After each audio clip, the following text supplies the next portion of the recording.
figured out where the quail are. That's good. I definitely don't want to scare those little guys. The longer they stay in the yard, the safer they're going to be. My husband only counted 8 of them this morning. Originally we saw 10, but I think I may have seen more just a few minutes ago, so I have to keep an eye on their count and see how they're faring. But I'm going to start on this side today. Yesterday they were over here. And figure out how I can water the celery area and push them back into the main part of the yard. I don't really want them going out the gate because there's more predators out there. Thankfully we don't see too many of those cats in our area, but there are a few.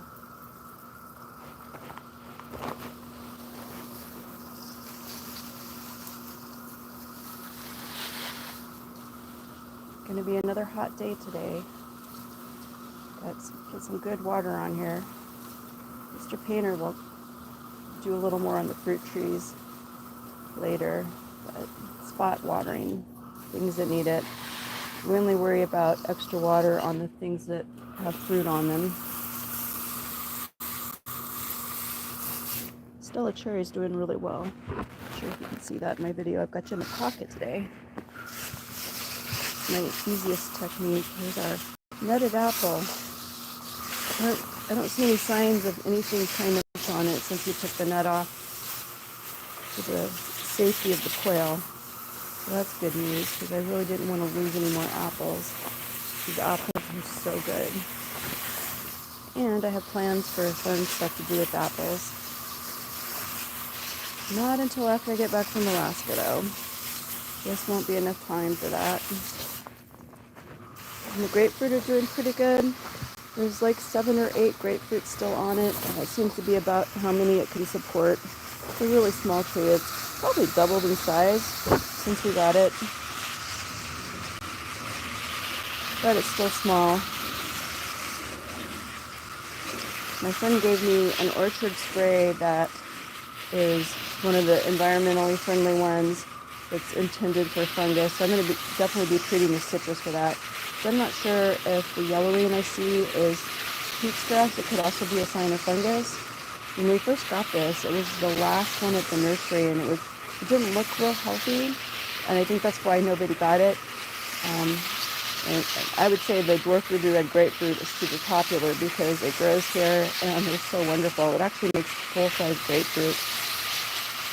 But it was our good fortune that it didn't look healthy and nobody got it, so we got it.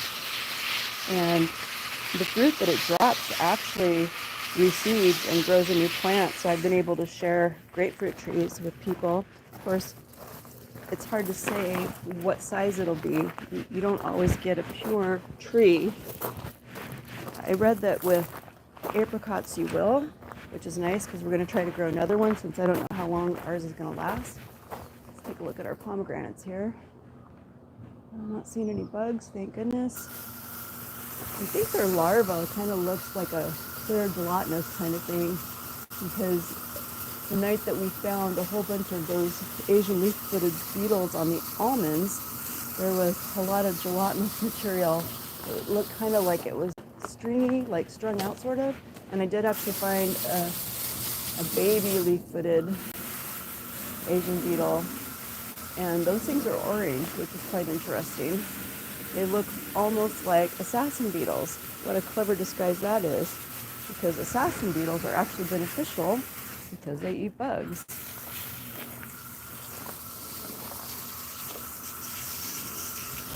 I'm not seeing any of those beetles. Man, it'd be great if we actually got rid of all those things, but I suspect they're going to keep flying into the yard and we're just going to have to keep killing them, because it's not like they came with the yard.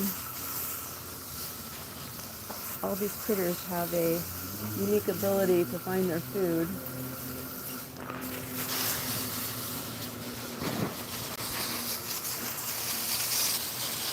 Our lemon is making some lemons. Not as many as it started out making, but we'll see what happens.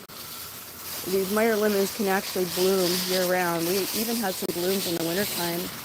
Now the fruit that it set on in the winter didn't make it, but it's possible, of course, we didn't have the bubblers on, right? So, yeah, right here, There's another bloom setting on. And I think I saw a couple more little fruit setting on here someplace.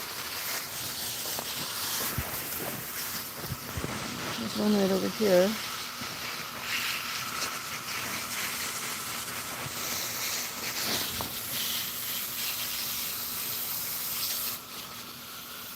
Definitely have a few nice lemons setting on. A lot of them fell off though. That was pretty disappointing, but it was a lesson about water. Water the fruit you want to eat. We're pretty conservative with water in other ways.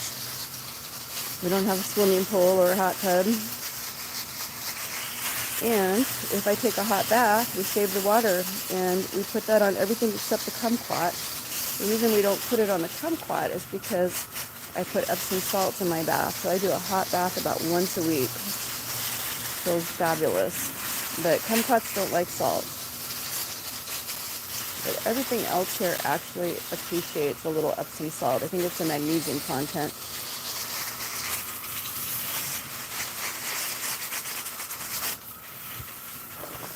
Our comfort's still growing over here.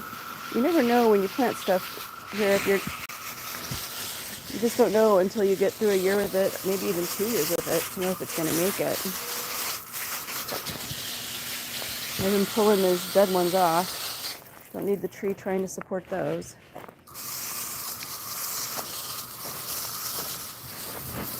I don't have to do too much out here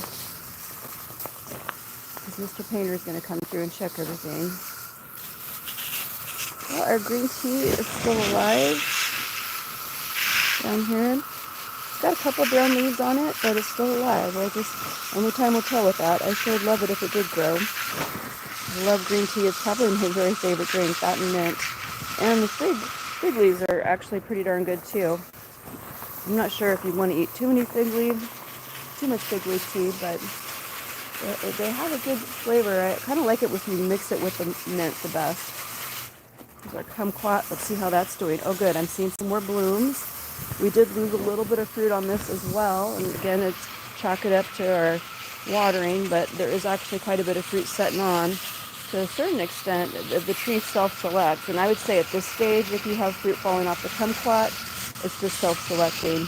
But if you start getting a bit larger fruit, like maybe 3 times the original fruit that's set on and it falls off, well, there's something up then. So in this case, I would call water.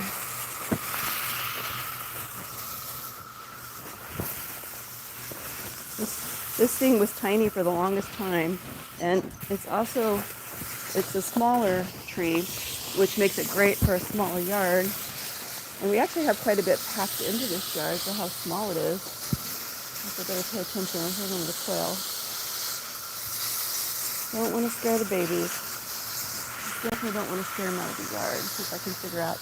I also wish they were in the celery. So my goal is to try to run them back into the main part of the yard by starting on the gate side of the celery where they entered. Not that it's really my business what they do, but they will have a better chance of surviving the longer they're in our yard. Less predators. Not to say that one can't fly in. We've had red hawks and we've had great horned owls. Most recently a baby one, which was pretty cool. I hear you. Where are you? I'm not going to hurt your babies. Don't you worry now. Our blackberry is looking okay over here. The squashes are doing good. That might be a watermelon over there. I got my squashes and everything all jumbled up, which is such a bummer because when they cross-pollinate, that really sucks. But if I get a watermelon that tastes like a cucumber or a zucchini, I'm going to eat it. You take what you take, right? You get what you get. What they say in preschool, you get what you get and you don't throw a fit. That's what my daughter would come home saying. So far, so good. The squash is all doing pretty well.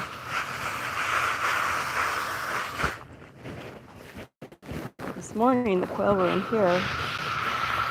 And I don't really see any signs of them eating anything, so that's awesome. We'll pretty much cater to them and their babies until the babies get to be adult size, and then after that, no more eating the plants, right? I think this is a cucumber coming up in here, which is pretty cool. The ones that I planted with the carrots didn't do good, so I'm not so convinced that carrots and cucumbers are that fabulous for companion plants. Alrighty. Let's see if I can not cause too much trouble here. Let's see what happens. Let's see what happens. I don't want to scare the quail. I do have to put a little water on some of this stuff though. So let's see. I'm pretty sure if I come this way, really far this way, they're going to move further in. So far, so good. So far, so good. Success. Oh yeah, perfect. This is working out perfect. They're headed the direction I want them to go. Thank you, Lord. I don't want to hurt or scare any babies. Yeah, you can go the other way. I'm not going to hurt your babies. Yep, I'm not going to hurt your babies. The celery's perfect cover for them, right?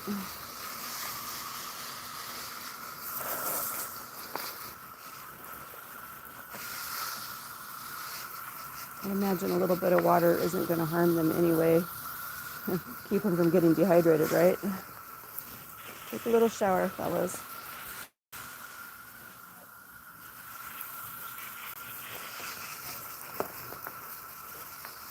All right, this is going good. I think they're just bedded down and hiding in here. All right, I'm done. They're all good. They're still in there. They didn't even take off, so that's good.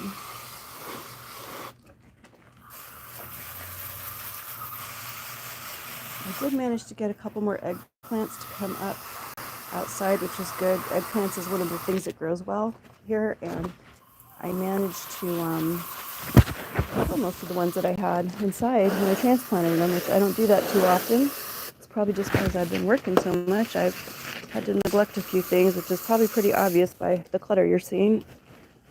That is going to get remedied pretty soon.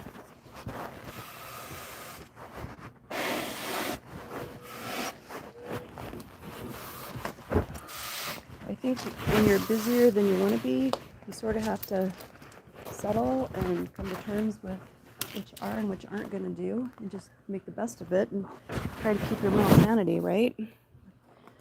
That is the best strategy. Let's take a look here. Some of these branches have more fruit setting on than others. Here we go. Here's some nice looking ones right in here. Can you see those setting on? They're pretty tiny. Kumquats aren't that big. They're bigger than like most grapes. About double. Oh, here's a nice one right here. That'll get about 3 times larger than that. And one thing that's really cool about those is you can actually leave them on the tree for quite a while because nothing seems to bother them, and they don't seem to go bad while they're on the tree. Well, thanks for joining me in the garden. I have to go get ready for work today. I know that this is definitely my sense of peace here, coming out here and starting my morning, both walking Meg and coming out and enjoying the garden. Hope you have a blessed day. Thanks for watching.